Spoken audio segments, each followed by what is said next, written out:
Coming to you from Strings and Things Studio here in Ventura, California, this is the Strings Unraveled podcast.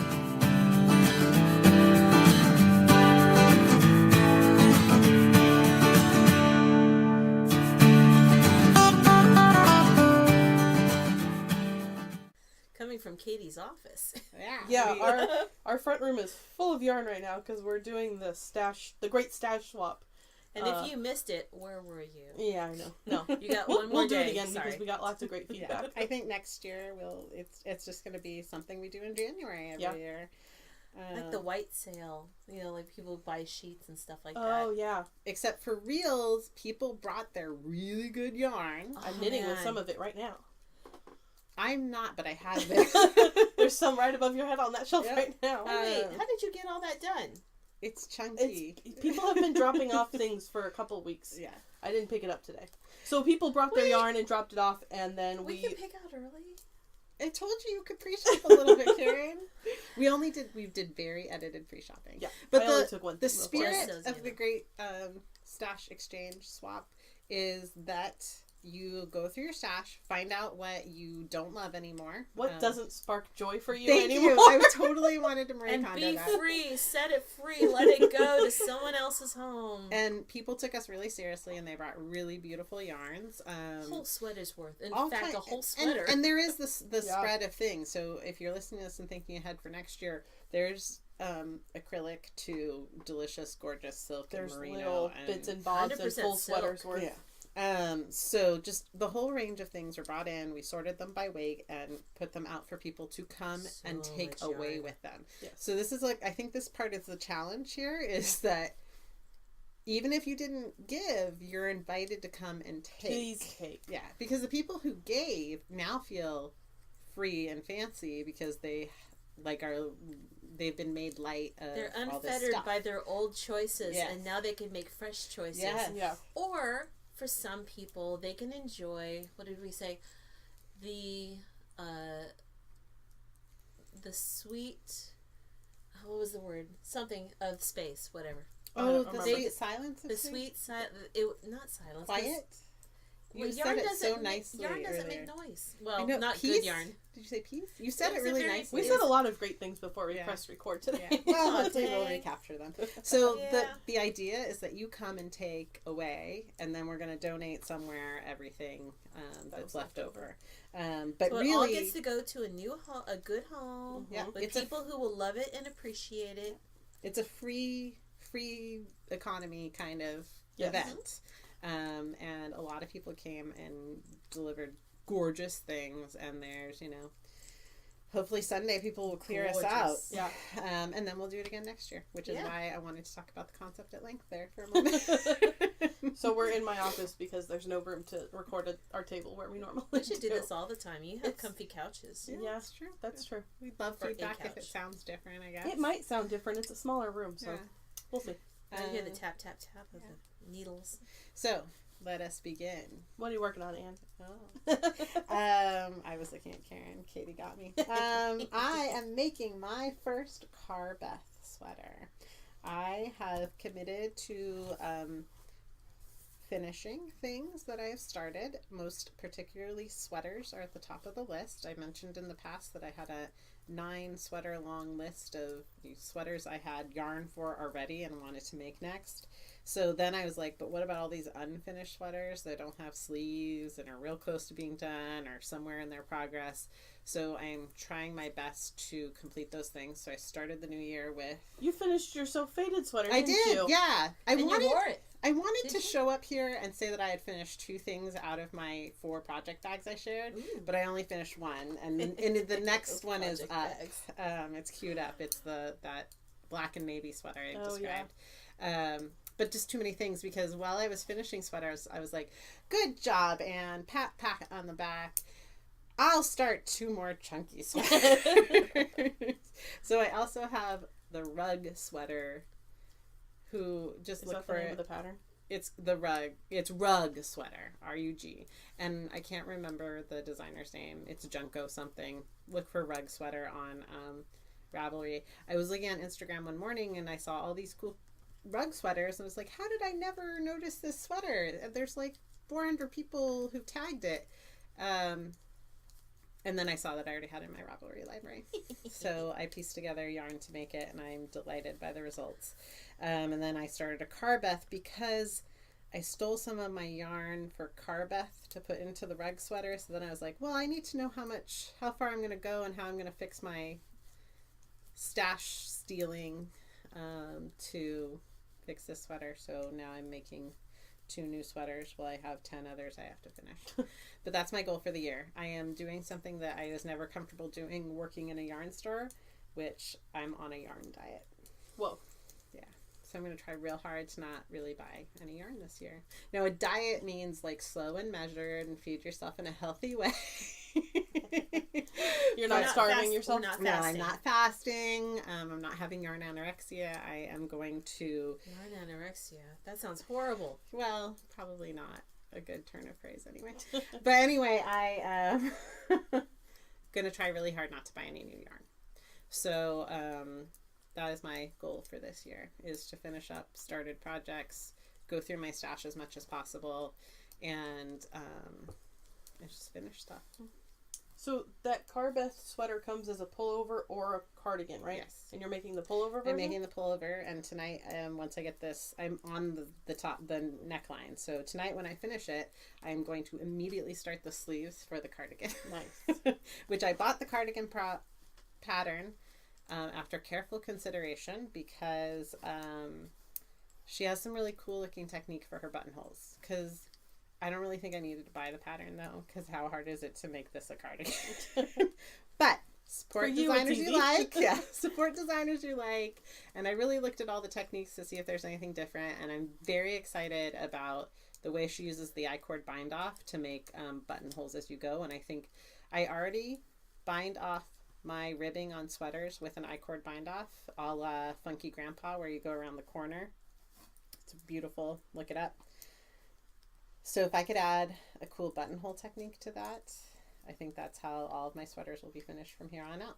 I-cord buttonholes sound very exciting. Yes, I love all I-cord things. I like I-cord buttonholes. They are fun. Yeah, I've done like a toggle, like the Elizabeth Zimmerman toggle thing, and this looks related, but I thought, why not invest in it? Cool. So yeah, I'm making the pullover, and the cardigan gets started tonight, I hope. I did finish So Faded. I also finished a green sweater whose name I don't remember. It's cream with green stripes. Maybe someday I'll tell you the name of the pattern. And I finished a third thing. Oh, an improvised big, huge, chunky sweater. Cool. Karen, what are you making?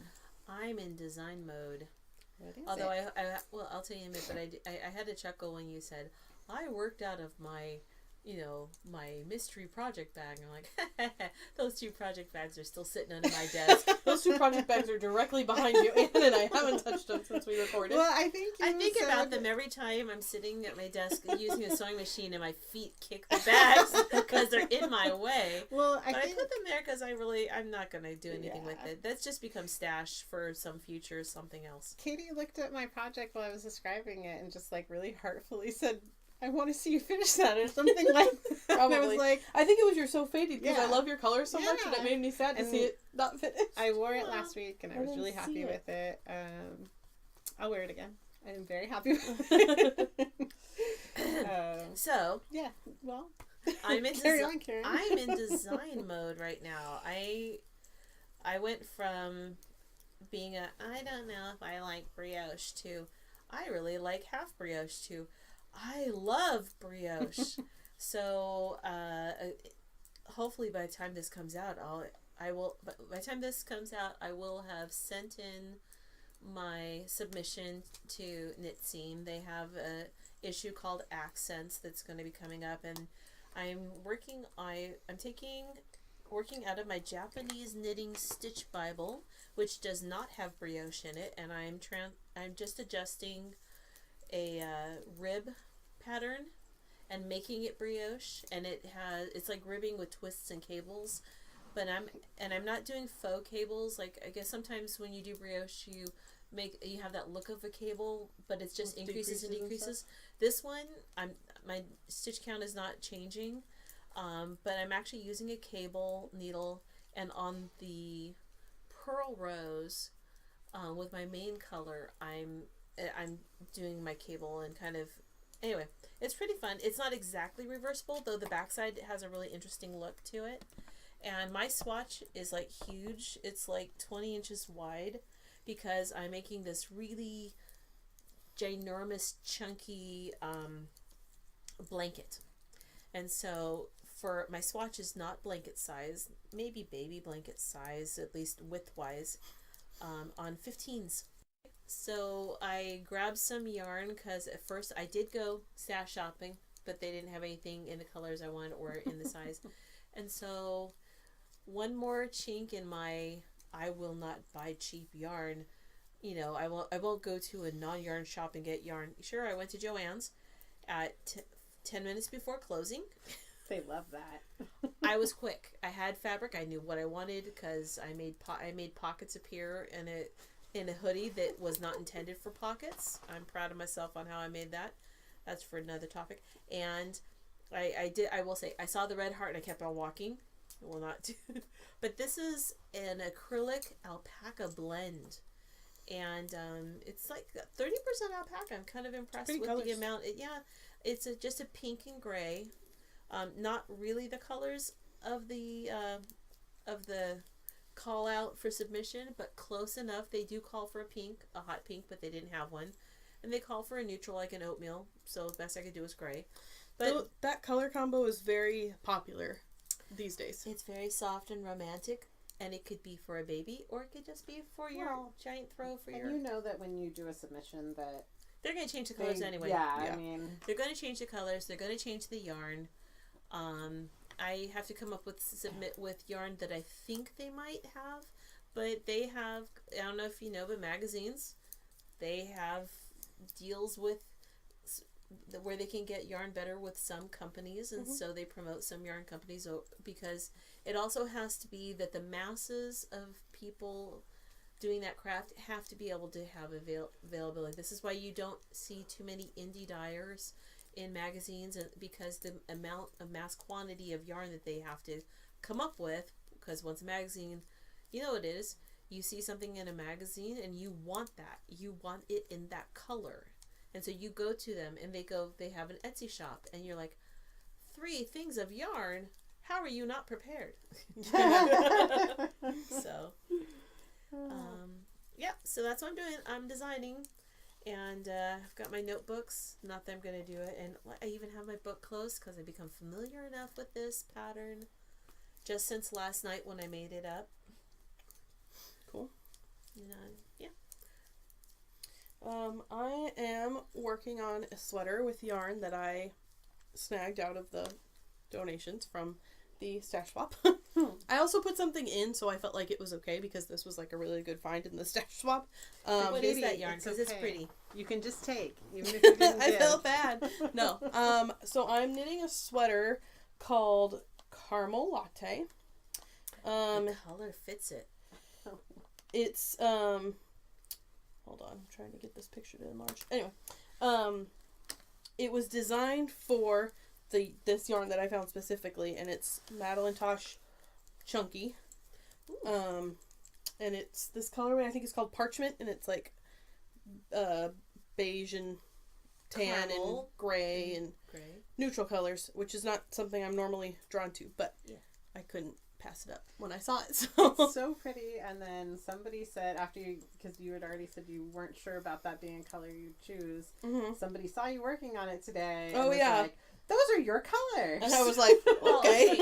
But to be fair, you're wearing an oyster-colored sweater. That's true. And you have gold and brown and like a golden like an ochre. Yeah. You have those colors right now that you're wearing. Yeah. It just so happens. But do you ever find yourself like in a color, like you're living your own color story? Yeah. So this is your color story right now. Apparently. I did not know that I was drawn to neutrals. I would not have described myself that way. I have 2 color stories. I've got gray, brown, boring beige, neutral. And then I have blues. more blues, some greens, some teals, which Yeah. are not the same as blues, but they may think you're blue. That is the color story I like to assign to, because you're like, when you're That was gift giving, you're perfect. like, what's this person's color Karen story? likes blue and green. Yeah. Dang it! I'm settled in on the couch. But you are also working. Did I show you more what than what you're actually holding when you are asked? Yeah. what What else are you working on? Okay. I am working on this wonderful wanna sweater. see it. Get up. I gotta get up. I'll get up when it's not my turn. It's called Rime, R-I-M-E, by Angstrik, and it's really interesting. It's a sweater, V-neck, really interesting construction. You cast on, and you're doing the short rows, and you work on the back, and you'll work it down to the underarms, or to the armholes, in a solid color. And then you pick up stitches along the shoulder, but you're doing it intentionally so that the cast on edge shows. So you did, there's a special, you do a cast on that has like a chain stitch, or you don't even have to have a chain stitch, but you want that seam to show, because that top of the shoulder is really not the top of the shoulder. It actually comes down toward the front a little bit. Ooh. And so it's a little bit of color block work. And since I had this really awesome Christmas gift from a really great friend. I didn't mean to turn it over. Are you centering? Yeah, yes I am. Noodling goat. Anyway, but it was perfect, because I got this one skein of really tonal aqua teal, and it's gorgeous. It's got so many beautiful such tonality. And then, see, I like a dictionary. That's beautiful. That's prettier than the yarn. And then the multicolored has bits of like a chocolate brownish black, but then it's got some creamy silver, and it's got the colors I used were stuff. like in talking about color stories, I dyed some yarn to give as Christmas presents to 3 of my favorite fiber people. I get to be one. Yay. I assign yellow to Katie. Yes. Yes, please. I assign turquoise and teal to Karen. And then Lois and I like similar things, so I had burgundy actually in mind for her. And then I had this rich forest green for myself. And so I took those 4 colors and used them as your main focus of your set of yarn. And then I did speckles of whatever your color wasn't, got speckled on top of it. If you ever use the Cabernet color of Dharma's acid dyes, use a very light hand with it. Yeah. Because forever I will probably be rinsing Cabernet color dye out of that set of yarn, and so the faucet's still a little purple. I'm happy that I'm really happy that the green turned out really beautifully, and that Lois also likes a green, because I could not give any of you the Cabernet color. Well, that happened accidentally, but really beautifully. It's a happy accident. I really, really now understand better when indie dyers are like, it's an adventure in which you will make a lot of mistakes. Yeah. See? Oh, Karen, y'all can't see this. I wish they had vision, but you could post a picture of it on your Instagram. Picture. Follow Karen at. I'm totally gonna do that. What's your follow? Knit Spinner 805. Knit Spinner 805. One word. 805. 805. Sounded like you said 805. Yes. 805. I'll make Karen post a picture of her sweater. Yes. It's so pretty. That's Karen. really I'm still cool. in the first I can't game. believe it's knitting up so pretty. It is. Oh my gosh. It's gorgeous. Okay, so this ball started off dark, and it's gradually going lighter, and she knows how I like gradients, and I saw that her skeins were each slightly different. I immediately noticed. Yeah. She tried, and it must have been successful because I saw it. Yeah. It was very subtle. I haven't figured out what I'm going to make with mine yet. I like this. I saw. I don't know if I know this cool. pattern. Rime, R-I-M-E. Seriously, look it at I is was a also great. thinking of taking the solid and making like a camisole, and then making like a twin set. Thing. That would be cool. But I haven't found a pattern that is yardage conducive to that plan. So Okay, so in my Stitching in the Stacks book that I contributed to, there's a different kind of twin set. Now, that one was based on famous librarians, right? And there is a twin set based on Batgirl. Because she was a librarian. Okay, so it's a kind of a tank. But instead of having like a little cardigan to go with it, it's a shawl. Oh, that's cute. It's kind of a lacy shawl, but kind of like a little capelet. Like a cape? It's maybe. a little capelet because she's Batgirl. Yes. Well, so I'll have to. You should pull that off my shelf. I like knowing about that. I don't know if it'll be a good fit for this yarn. But I like knowing that exists. Yeah, it might have more lace going on in it, For but this yarn, you know, I should pull that one out because that would be. I need to pull out some of my books. I always forget about you looking find in your books. Yeah, you got books, and what do I do when I look on Ravelry? Now, if I'm smart, I will put my books in my Ravelry library. That's probably you what don't. Katie and I are both getting ready to recommend. You don't get. Did you know that you could put your books in there? No. It doesn't put the patterns from that book. It does. But no. It must. Only if you got the books as a PDF. Oh, really? I have a hardcover. It'll tell you own that pattern. Excuse us.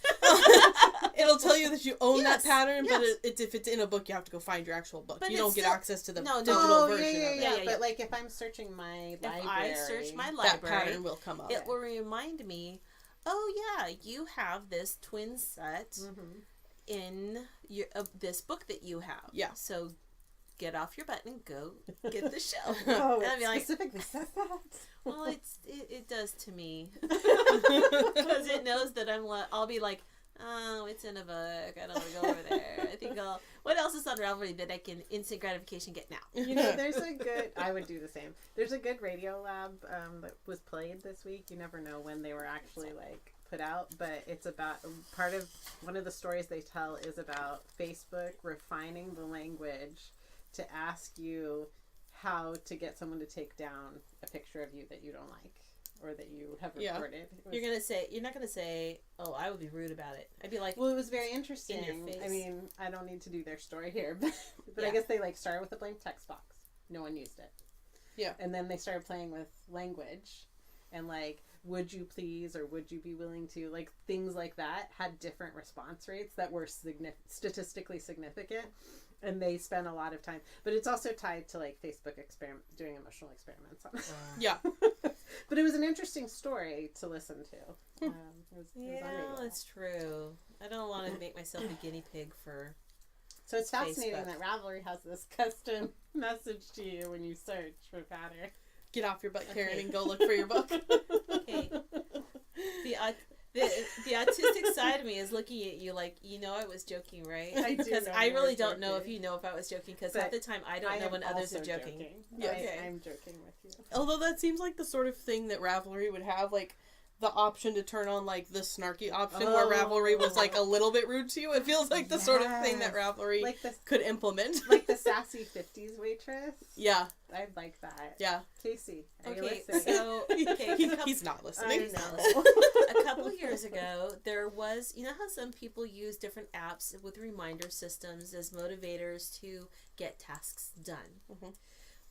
There was one app that a lot of people were raving about, said it was really great, and it wasn't the time to go do your task kind of. It was more of a get off your fat lazy butt and go do your task. Yeah. But people liked that. They responded better to that because it was I'm not going to try to hold your hand and be your mother. I'm going to be the mom that says, well, you're going to be me. Yeah, my kids are going to say, what kind of mom am I? I'm not that first one. No. My kids will tell you I was why are you still in bed? I tried to get you up, no, I was not I'm not the hold your hand and kiss your boo-boo kind of mom. I'm more of I'm telling you what you're supposed to do and just do it. Yeah. Okay, can I tell you guys real quick about something that I think I might try in a short time on this bind-off that someone told me about this week? Well, no, if you say it, you'll have to do it because now it'll be permanently on the air. Well, I'm scared to do it. I'll hold your hand then. Thanks, Mom. Karen's such a nice mom. I'm not. She didn't promise to hold my hand, so I won't hold her to it. So someone shared with me a tip that they recently learned at a workshop to do Jenny's surprisingly stretchy bind-off with a way smaller needle. Why? Yeah. Why? Because you end up with like stretchier results. Like tidier and stretchier results. That's fascinating. And so like my reaction when I was told that, when I was like this was shared with me, I was like, Right. Because my reaction when it's like, just change your needle and use the, like, oh, you cast on too tight, use a bigger needle. My reaction is, learn to cast on better. Yeah. Like, there's 100,000 ways to cast on. Learn the one that's right for what you want and learn how to do it right. Karen wants to say something. So now I'm scared of, like, this idea of using... what's the worst that can happen? You have to take it out and redo Nothing. it. Yeah. The worst thing that can happen. Oh, no, I have to do it over. If this was a customer, we'd say, it's okay. It's just a bind off. We It's can just yarn. we can just take out the bind off. Okay, But I want to be done surprisingly now. stretchy bind off. Oh. I don't know that one. Everyone How asks do me you to not do know that that one. it's I know. It's a toe-up sock thing. I never had to learn it, so I don't. So you just bound off right. No. Because you do a lot of toe-up socks. Yeah. So what I bind off in use? I bind off in pattern. Yeah. So you are a good... Well, see, that... I actually... Or if it's tight, I take it out and go up a needle size. Or, depending on the kind of edge I want, I do this kind of... I don't even know how to do her thing. Everyone talks about it. I just do this yarn over type bind off where you knit a stitch, you bring the yarn forward, you knit the second stitch so it creates a yarn over. You pass the yarn over and the first stitch over the other. You're doing Jenny's surprisingly stretchy bind off. That is Jenny's surprisingly stretchy When bind off. you I process didn't know a for knit by sure doing a that reverse yarn over. You process a purl by doing a regular yarn over. Oh, no, I just do the same yarn over. And that might be why I get a slightly different result. Probably.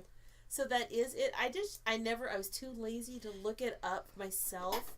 And I didn't want our customers to have to wait while I try to do that. I'll show you, Karen. It's very easy. You hold my hand? Yeah. Nice. Talking about hand holding. Let's wash our hands first, though, before we hold our hands. That you revealed that, and I'm really proud of you for sharing that. That should be that would be a fascinating topic. Is like confessions your knitting confessions. There was a thing going around like last year that was like hashtag My Knit Truth, and it was, I think Stephen West started it, and it was like, my knit truth is that I don't swatch for sweaters, or your revelations or whatever. What is it?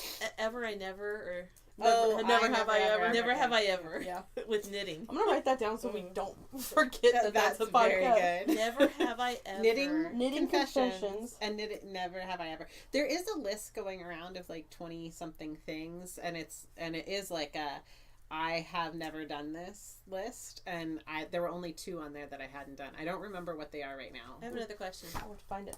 What is Make 9? The Make 9 thing? Is that 9 You things just in a month? choose 9 things that you're interested in making for the year. That maybe are challenges, or just that you're interested in. As soon as I make the list, I've lost interest. Yeah, I don't. I'm like, it's a New Year's resolution. As soon as I do it, I feel the pressure, and I have a list. In my brain. And that's my sweater list right now. But it's subject to change. Because I have migraines, I won't ever remember. Oh, no, I make a real list. I love lists. I like to start a list with something I already did, though. I do like lists. So check it right off. Yeah, it's so satisfying. I do love making lists and checking things But off. there And is boxes. a problem. You lists have to have boxes. I'm okay, no box. I like to line through or the scribble scrabble, or sometimes I do a check. I love if a good I've check. Started it, and then a line through when it's fully complete. You should see my desk. Like, it's insane during the workday. I sound far more organized than anyone would ever believe if they saw my office. What is that? A in my tidy head. desk is a sign of a boring mind, or whatever. Oh, what is that? then I'm Einstein fascinating. quote? Yeah, I'm a riveting individual.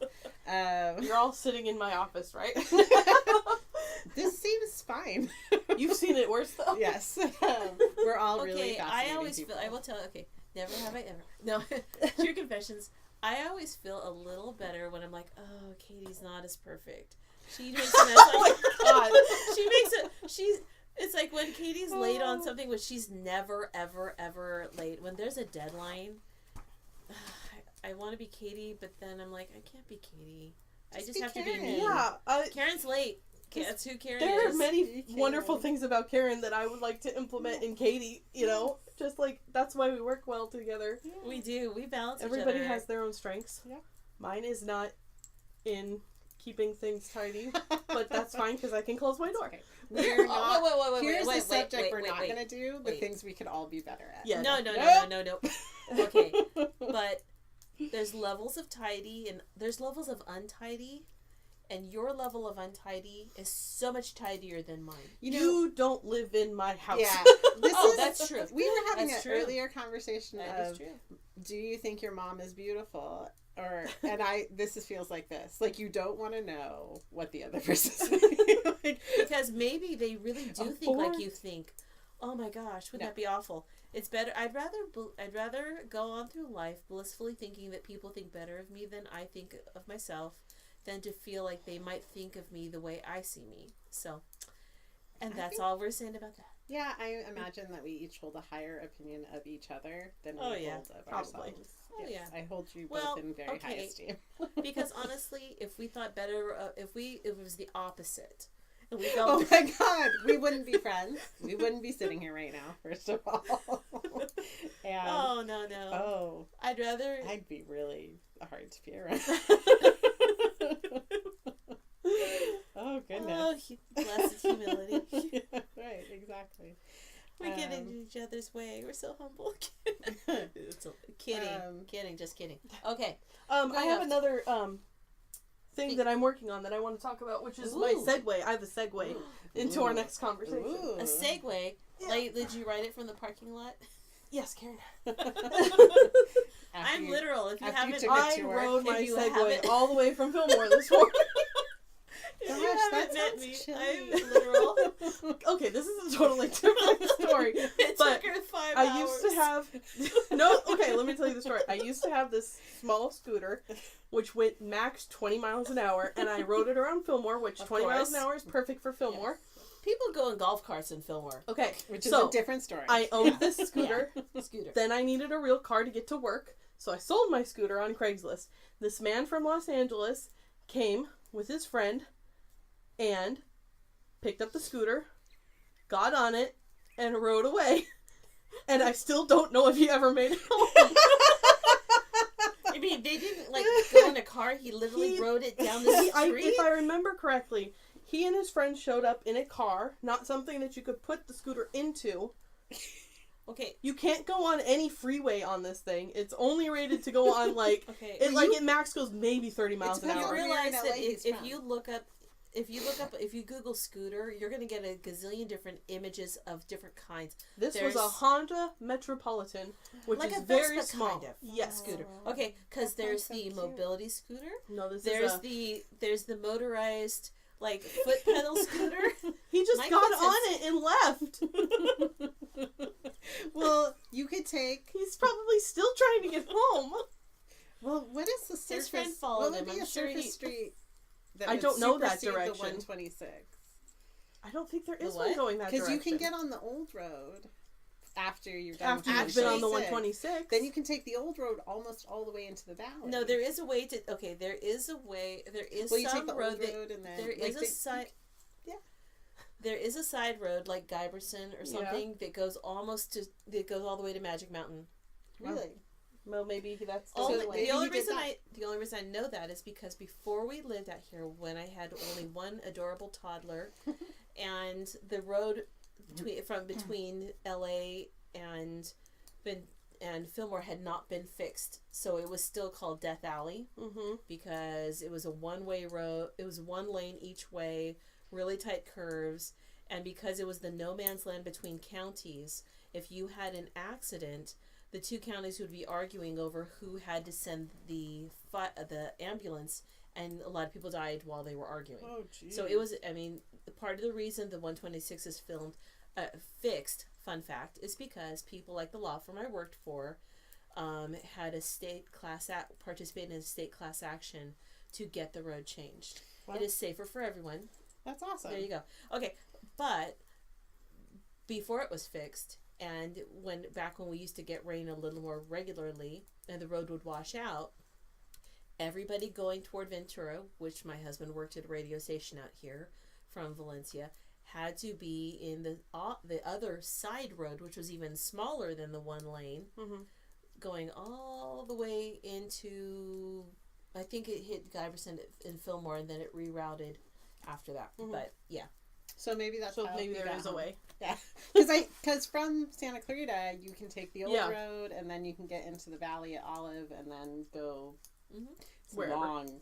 long road to Tipperary that way. Now, since they've been changing the end of the 126 going into the 5, where you cannot go. Weird. It's real bad. It's weird. You can't go into that leisure village. Not leisure village. The village. It's something different. The trailer thing. Camper, whatever. So they may have changed that side road. You can go under and access the 126 almost from the same place you used to. Weird. This is fascinating, isn't it? The roads. Okay. So let's get back to. So let me get on my segue. What roads did you take? I can't get out the image of you on the my segue.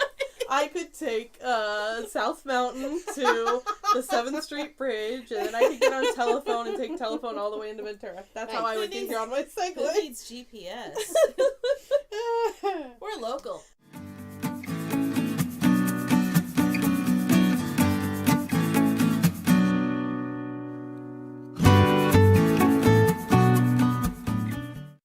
So, what were you trying to change the subject to? I have another project that I'm working on. Okay.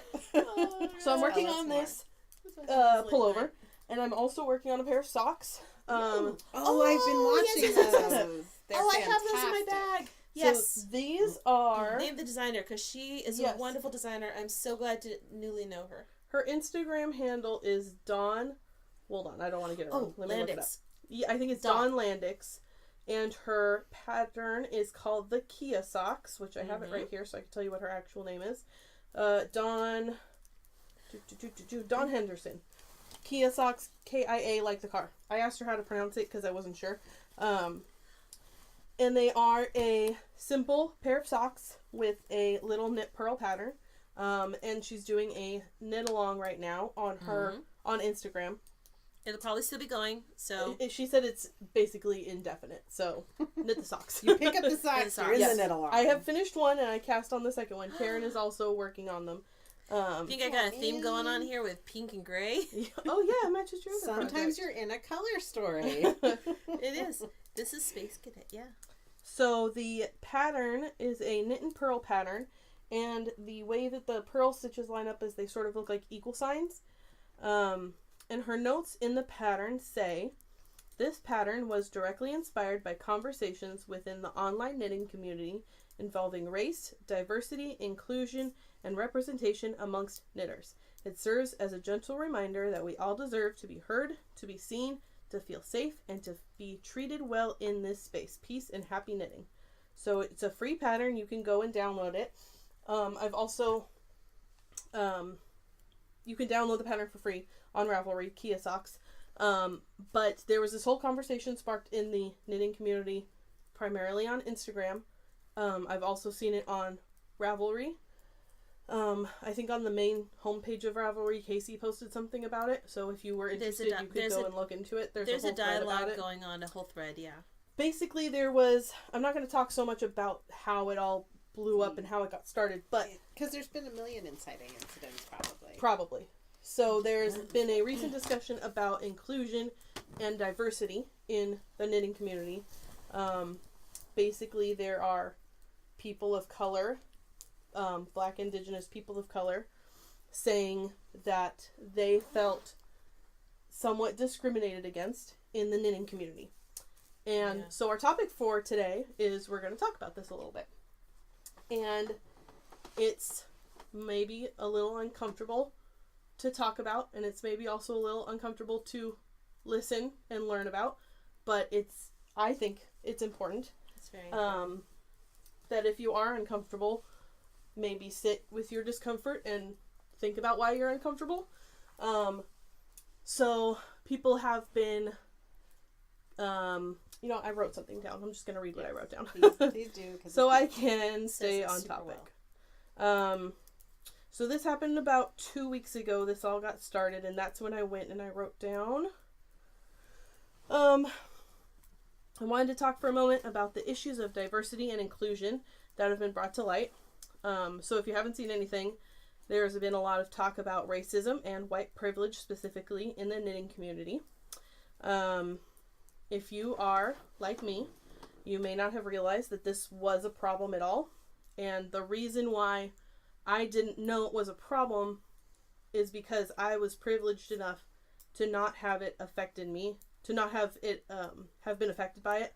I didn't notice that there was a disparity of white people versus people of color in the knitting community.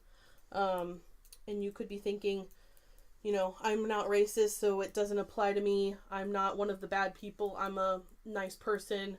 Or you could also be thinking like, hey, I just came here to listen to talk about knitting, or I'm just here for the knitting. I'm not here to talk about a, you know, political discussion or anything. The point is that there are people of color struggling to make themselves seen as designers, yarn makers and dyers, and knitters, crocheters.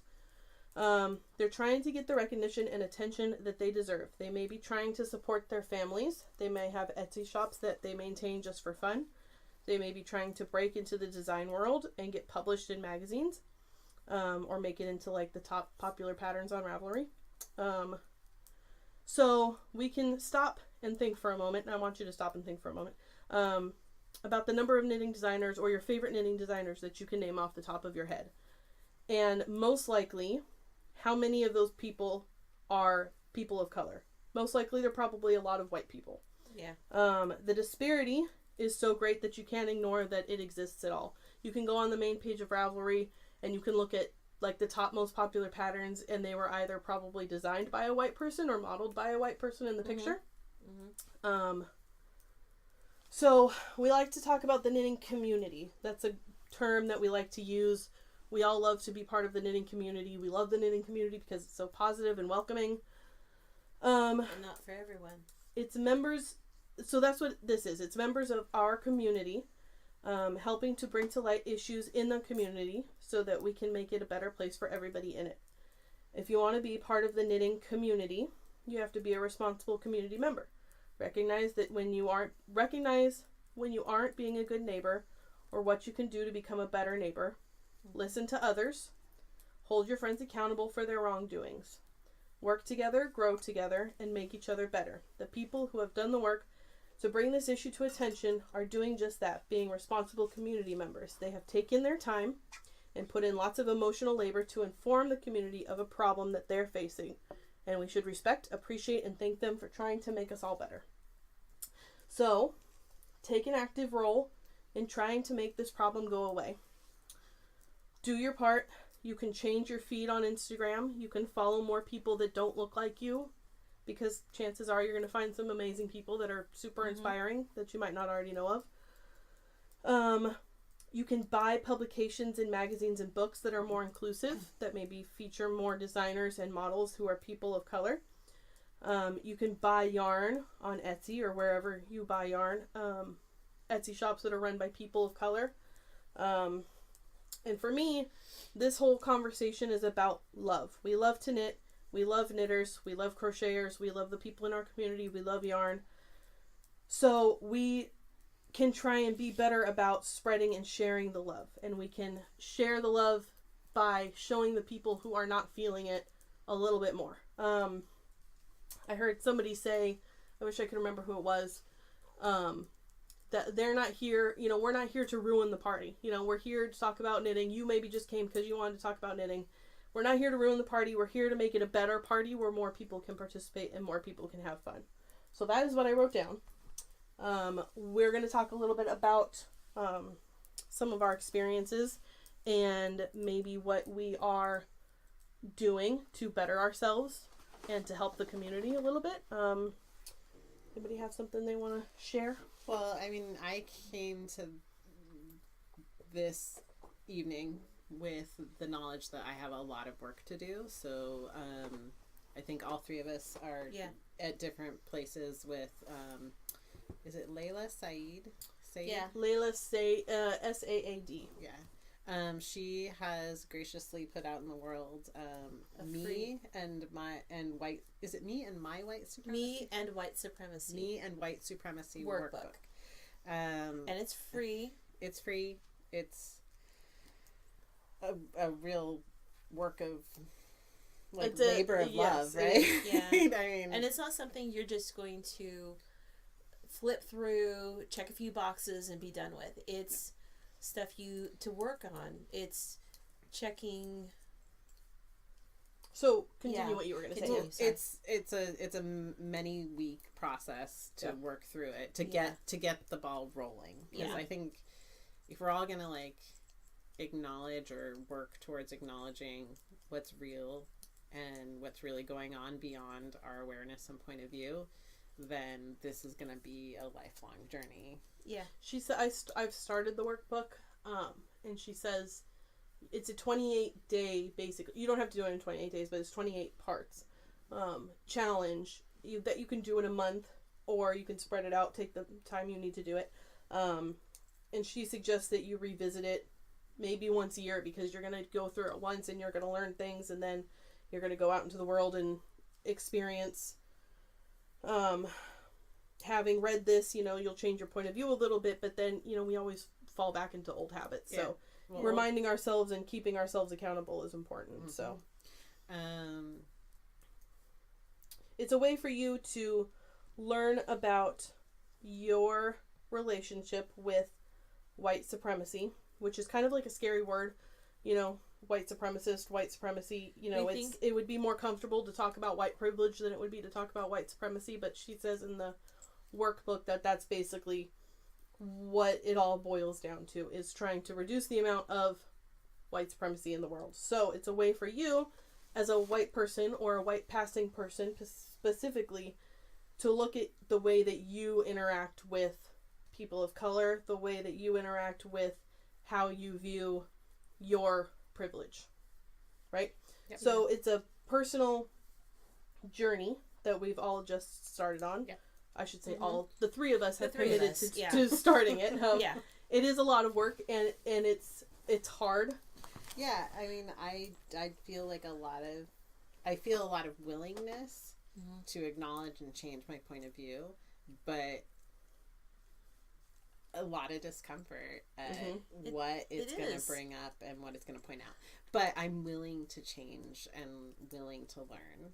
Because I don't know what I don't know. Exactly. Whether I'm uncomfortable or not, this exists. This is not just something out there. This is around us, and we have the fact that we can walk through and not be affected by this is a privilege.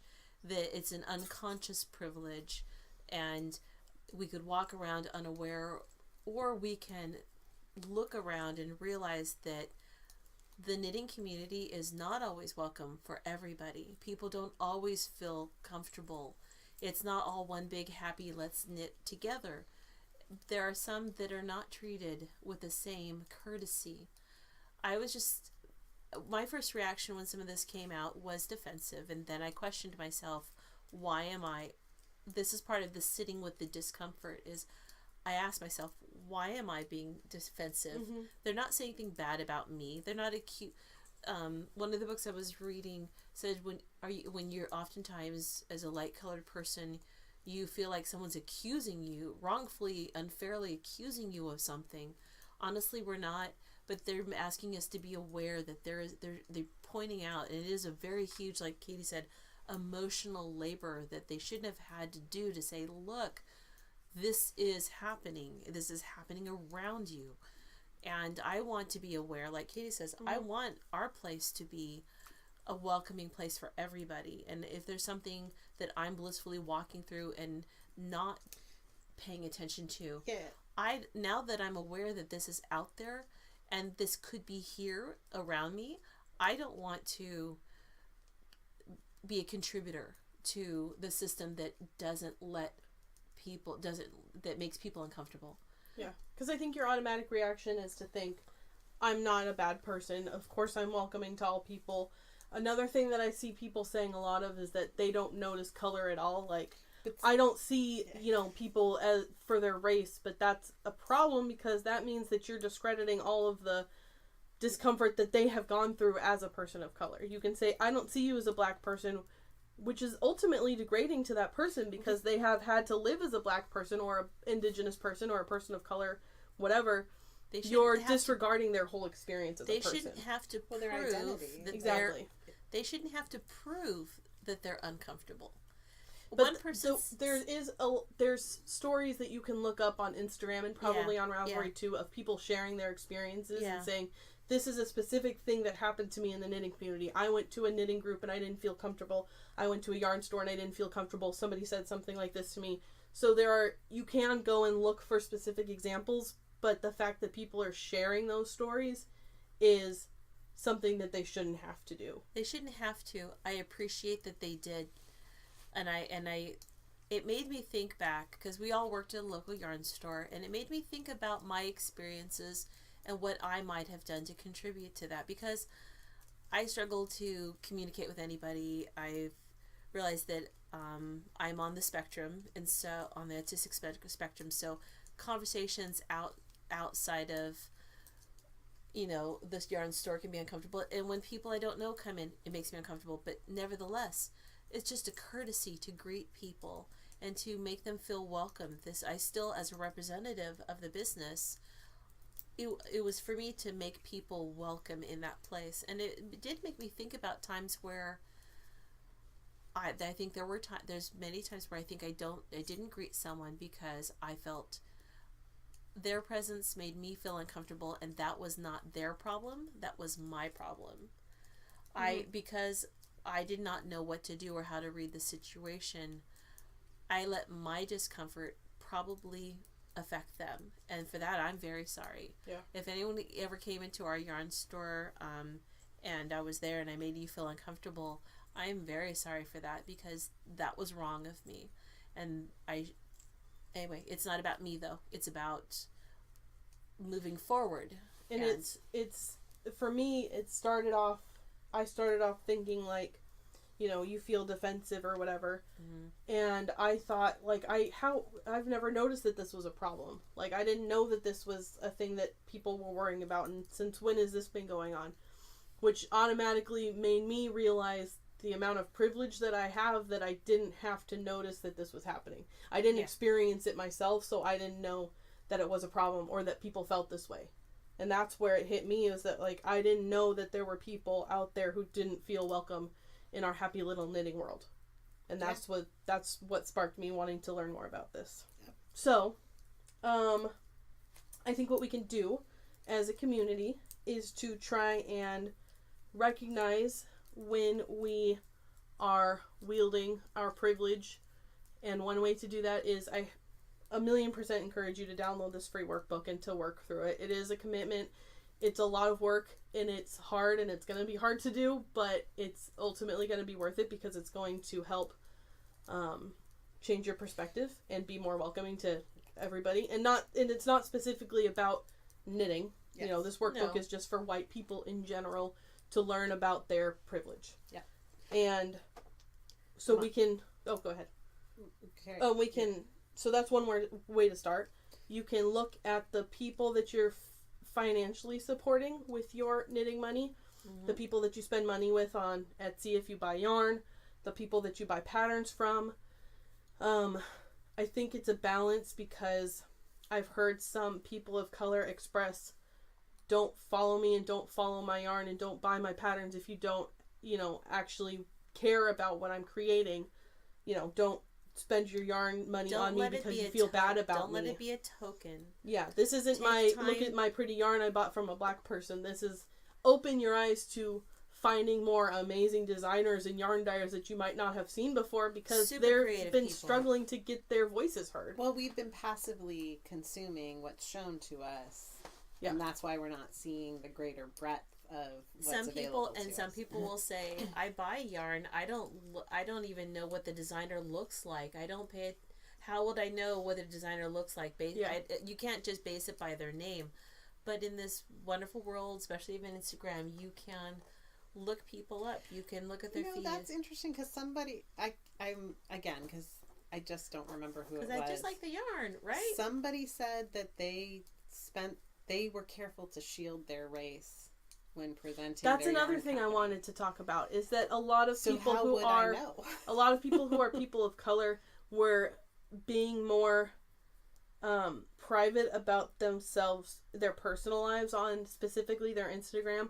They maybe use a picture of yarn or something as their profile picture and not a picture of themselves, because they think they're going to be able to become more popular and gain more followers and sell more yarn if people don't know what they look like.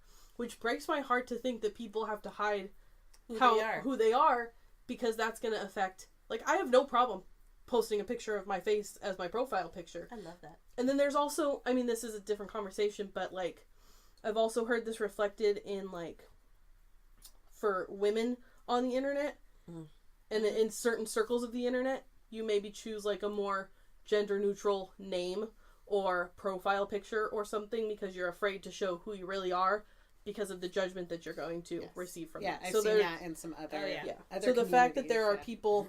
That's, for me, one way that I've sort of taken and flipped this on me is I'm not a person of color. I'm not discriminated against because of my skin tone. I am because I'm a woman, and we live in a society that's not always super welcoming to women. So I can think of myself as a marginalized person and my experiences with how that feels in that aspect, and give myself a better understanding of what it's like to try and... I mean, I'm never going to be a person of color. I'm not going to know what that feels like, but I can sort of have a frame of reference for how much it must suck to be one of those people that you feel like you're not being heard. Yes. And I think, like, the idea of intersectional, is that right? Intersectional feminism is, that was new to me about 2, maybe 3 years ago.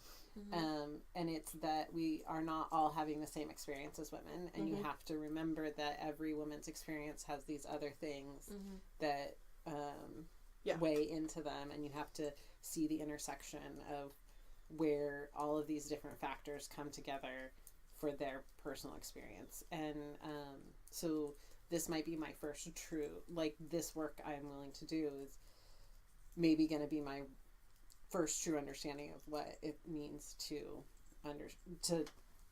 experience, to learn about what that really means. Because, like, I've heard it, but maybe I didn't really understand what it meant. Right. Another thing I wanted to say too is, like, as we're sitting here talking about this, and maybe people will wonder why would they want to do this work? Like, we are living in such a polarized, intense time. My mom said just this week that she feels that the tensions across our nation and communities of all types are more highly charged than during the Vietnam War when she was a young woman. When I mentioned that to someone else her age today, and she says, absolutely. Isn't that kind of terrifying? Yeah, scary. Yeah. Like, because we're in I didn't experience that, so I don't know. So we don't know, but they did. Right. And they're seeing a more polarized and highly charged time than one of the most divisive times in our nation's history. You know, one of those timeline landmarks of the country was in a lot of chaos and tumult. Yeah. And so this is work that could be unifying and bring us closer together instead of polarizing and pulling us apart, if I'm willing to learn and bend and shift my point of view or broaden my point of view or whatever. Right. And if you are willing to make this part of your personal growth and to try and do this work for yourself, and you download this workbook and you, or, you know, however you want to engage with this, if you feel like you need help or if you feel like you need people to talk to, number one, don't talk to your people of color friends, because it's not their job to make you feel better about how much it sucks to be told that you're discriminating against them. Don't ask them for help. That's like telling a widow how sad you are that their husband died. Exactly. So number one, their saddest. Don't talk to them about this. You might feel like you want to reach out to them and ask them about their experience, and that's fine. But don't use them as a way to make yourself feel better that this is, you know, and don't pat yourself on the back and say like, oh, I'm doing this. Isn't this great? Look at how hard I'm working on myself. This is something that we all should be doing anyway. Yeah. So if you are struggling with it, please feel free to reach out to me or to Anne or to Karen or whoever, you know, if you need just somebody to talk to, because we're going through this too. Yeah. I'm fully, you know, aware that this is going to be hard, and I'm here to talk to you if you feel like you need somebody to talk to. But it's not anybody else's, it's not any person of color's job to make you feel better about this. So I want to be a person who is aware.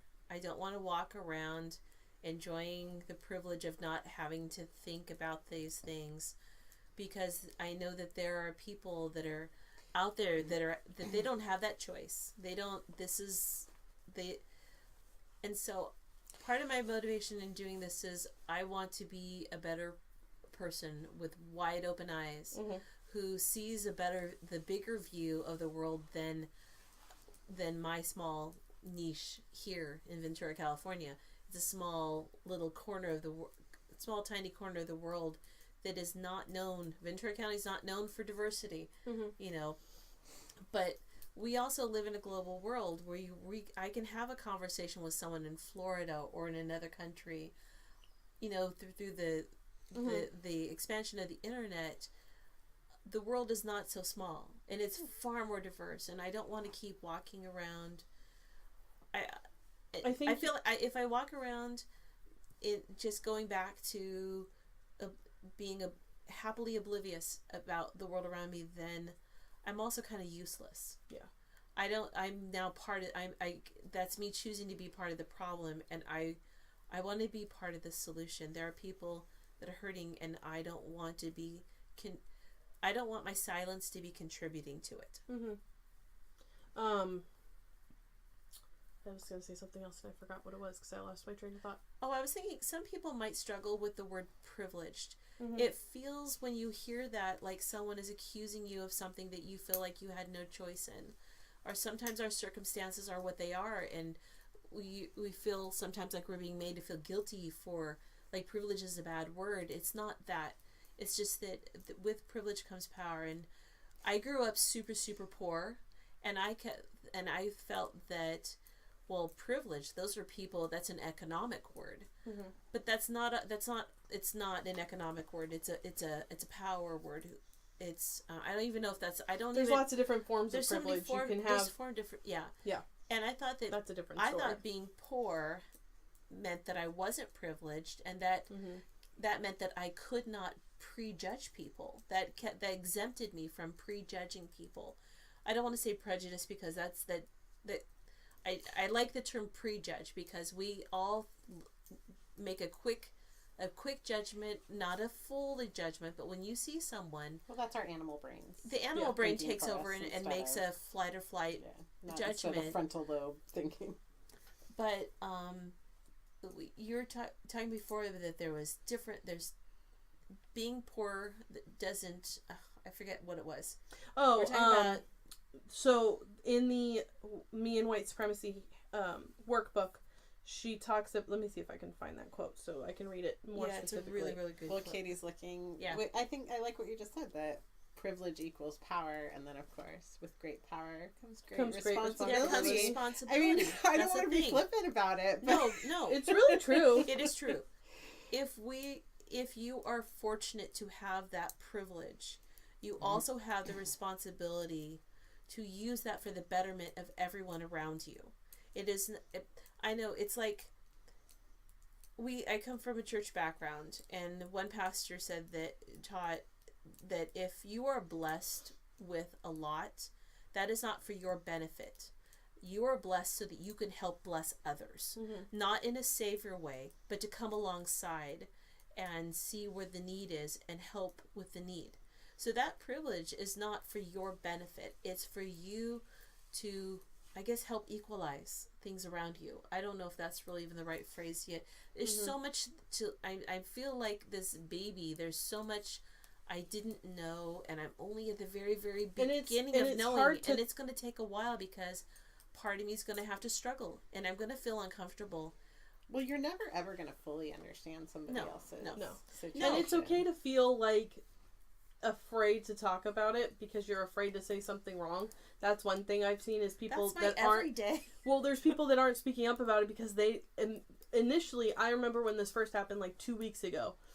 I wrote something out that I wanted to say on my Instagram about it, and I recorded a video of me talking about it, and I waited and I sat on it for like a week, and boy am I glad I did, because I learned a lot within that first week that I was like, wow, I was like, I didn't know the things that I was saying were even offensive, but now that I have learned and listened to people, I was like, wow, I'm glad I didn't say that. Which brings me to my new favorite saying. Yeah. Mind your Beckies. So what does that mean? Help me understand that. What does a mind your I Becky? believe it comes from, Sir Mix-a-Lot's I Like Big Butts. Oh my God. Look at her butt. Becky, I bet she's one of those rapper's girlfriends. So, mind your Beckies is for when you, like a white woman or your friend, a white woman, says something stupid like, oh, she's so pretty for a black girl. Or, she's so smart for a fill-in even descriptor. Yeah, it's a backhanded compliment. It's not a compliment. Oh, it's not a compliment. It's backhanded. Oh my God, look at her butt. So which is one of my favorite songs from when I was 12. So, so if you have, mind your Beckies. It is our responsibility as white women to call out other white women who are being insensitive about this topic, because probably do it with love. And there's so many words that are ingrained into our language that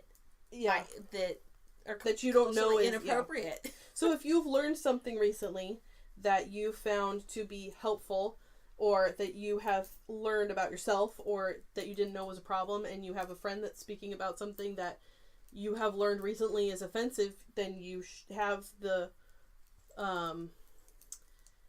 responsibility to tell them that. Yes. In a loving way. Do it because think about how you feel when you have learned something. Yes. That you're like, oh my God, I was going through the world blissfully unaware that was not the right way to act. Is it if you see something, say something? Sure. Yeah. But also I feel like it's a little bit because like that saying feels like a self-talk saying. Yeah. Like, mind your own Beckies, you know? Yeah. Yeah. But there's still, it's a process. There's just so much. I'm of mixed heritage, but I was not raised in a mixed heritage culture. I was raised in a white culture. So I don't know what it's like to walk in those shoes. But nevertheless, I need to be respectful not to step on the toes in those shoes. Mm-hmm. It's true. So, this is normally when we have a question of the episode, but we're going to leave it at this conversation as for respect to this episode. So, in respect to this conversation, I think that's going to be the end of our podcast today. If we did say something and you felt that maybe we weren't as eloquently spoken as we hoped that we would be, or if you have something to point out to us that we didn't realize we were saying that was offensive, please tell us, because I personally want to know. Yeah. I want to be better. If you have any questions about any of this, not that I'm have like the baseline knowledge. I'm as uneducated. Comments in the show notes. What was that? Can people put comments? You can comment. On YouTube? I think you can on YouTube. I think you probably can on our website. Or just send us a direct message or send us an email or whatever if you have any questions and you don't want it to be out in public, That's true. Please do that. I'm, willing to help you as much as I can. I'm as uneducated about this as anybody can be, but I've learned a little bit and I'm willing to. It's a big conversation, and the conversation's going to go on for a while. Yeah. This might not be the only time we talk about this, too. This is just the topic of our episode today. Yeah. Next week we might talk about something totally different. And we probably will. Yeah. I don't know. We'll see. Not next week. Next week we'll talk about plenty of things. But we won't record it until next month. Yeah. So also, while you're out there enjoying us on whichever platform you have found us on, be it YouTube, iTunes, SoundCloud, on our website, if you could take a moment to either subscribe on that platform, to give us a little like, or to give us a review. It's a big help, most especially I believe on iTunes. Mm-hmm. So we have just a few seconds, and even on YouTube it's really helpful. The more likes you have, the more it helps promote. So if you liked it, please let us know. If you didn't like it, you can put the thumbs down too. Just no, don't give us no. Okay, you can do whatever you want. Yeah, you can. If you listened all the way to the end of this episode, we are very, very thankful that you did it. Thank you for listening to us. Thank you. And we'll talk to you next month. Alrighty. Okay. Bye. Signing off. Bye.